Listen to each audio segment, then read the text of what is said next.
রঘুনাথগঞ্জে বেসরকারি স্কুলের শিক্ষিকাকে হঠাৎ বরখাস্ত করা নিয়ে বিতর্ক। ঘটনাকে ঘিরে স্কুল কর্তৃপক্ষের বিরুদ্ধে ক্ষোভ প্রকাশ অভিভাবকদের।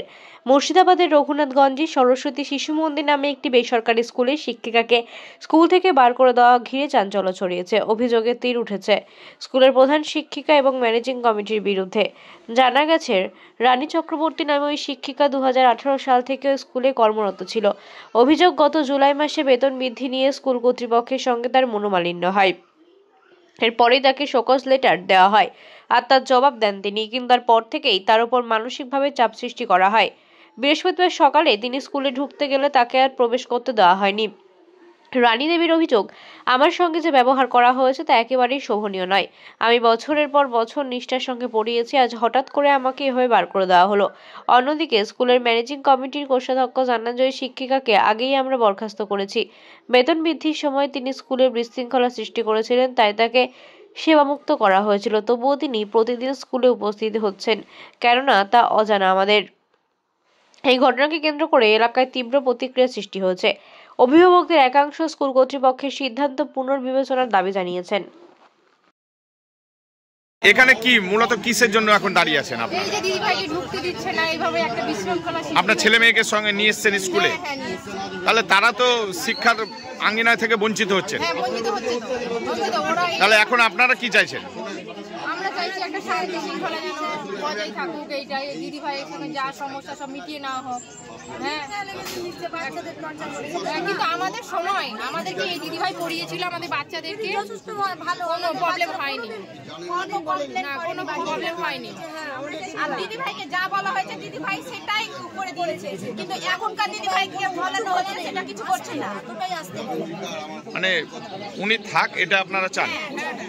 কারণ এইভাবে যদি এই দিদিভাইকে বের করে দেয় আর আচ্ছা, আপনাদের প্রতি মাসে তো একটা গার্জেন মিটিং হয়, আপনারা সেখানে কেন এই প্রশ্নটা তোলেন না?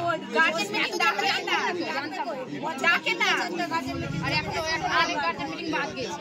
দিদি, যে শিক্ষিকা বাইরে দাঁড়িয়ে আছেন উনি অভিযোগ করছেন তাকে স্কুলে প্রবেশ করতে দেওয়া হচ্ছে না। যেসব প্রধান শিক্ষিকাকেও আমরা ধরেছিলাম, কিন্তু ম্যানেজিং কমিটি কি সিদ্ধান্ত নিয়েছে আপনারা একটু জানাবেন। আমরা সেপ্টেম্বরের 6 তারিখে ওনাকে জানিয়ে দিয়েছি যে ওনাকে সেবামুক্তি দেওয়া হয়েছে, মানে ওনাকে ছাড়িয়ে দেওয়া হয়েছে। তার সত্ত্বেও উনি প্রত্যেক দিন স্কুলে আসছেন। ওনাকে কিন্তু পরিষ্কার করে বলে দেওয়া হয়েছে যে ওনাকে ছাড়িয়ে দেওয়া হয়েছে। তার সত্ত্বেও উনি স্কুলে আসছেন এবং উনি বলছেন, উনি যেহেতু জোর করে স্কুলে আসছেন তাই উনি বলছেন যে উনি বেতন পাবেন। আমাদের সিদ্ধান্ত কিন্তু আমরা জানিয়ে দিয়েছি। তাহলে উনি কোত্থেকে বেতন পায় উনি বলুন। আর উনি যে বেতন ওনার বন্ধ করা হয়েছে, উনি যে বলছেন, উনি কিন্তু এপ্রিল মাস থেকে বেতনের খাতায় সই করছেন না। ওই জন্যেই আমরা তারপরেও এপ্রিল, মে, জুন, জুলাই ওনাকে বেতন দেওয়া হয়েছে। শুধু সেপ্টেম্বর আর অক্টোবরের ওনাকে বেতন দেওয়া হয়নি 2 মাসের, কারণ উনি বেতনের খাতায় সই করেননি। আর উনি যে আমাদের এগেনস্টে বলছেন যে আমাদের বেতন কাঠামোটা ঠিক নেই, ওনাকে পরিষ্কার করে বুঝিয়ে দেওয়া হয়েছে যে বেতনটা কিভাবে বেড়েছে।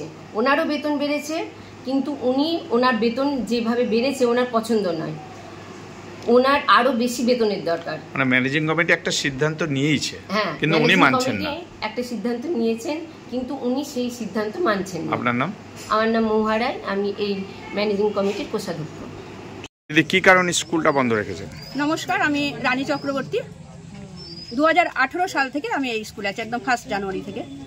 তো ঠিকভাবেই চলছিল। এই গত এপ্রিল মাসে আমাদের বেতন বলে না এখানে, আমরা যেহেতু সেবা কাজে নিযুক্ত তাই জন্য এটাকে বলা হয় ষান্মাসিক। তো ষান্মাসিকটা বৃদ্ধি করা হয়েছে। এবার আমি যখন সই করতে গেলাম তখন দেখছি বেতন বৃদ্ধির হারটা অনেকটাই কম। তাই জন্য আমি ওখানে স্কুল কমিটিকে জানিয়েছি যে এইটা আমাকে একটু বুঝিয়ে দিতে হবে। ব্যাস, তারা কিন্তু কোনো কিছু বুঝায়নি আমাকে। তারপর থেকে শুরু হয়ে গেল মানসিক টর্চারিং। এপ্রিল থেকে। এটা কে করছে? স্কুল কর্তৃপক্ষ। সোমা সেনগুপ্ত বাড়ি থেকে যে সিসি ফুটেজগুলো আছে তার ফোনের সাথে কন্ট্যাক্ট আছে, যোগ আছে, ঠিক আছে? তার বাড়িতে তার ফোনের সাথে আছে, তার ফোন দেখছে বাড়িতে, আর সে টিচারদেরকে অর্ডার দিচ্ছে। আর টিচারেরা সব মানে আমার বিরুদ্ধে। আজকে 7 মাস ধরে হচ্ছে, কেউ কিছু জানতে পারেনি। দরজা লাগিয়ে আপনি কি ম্যানেজিং কমিটিকে কোনো কিছু রিপোর্ট করেছেন? ম্যানেজিং কমিটিকে জানানো হয়েছে, আমাকে শো কজ লেটার দেওয়া হয়েছে।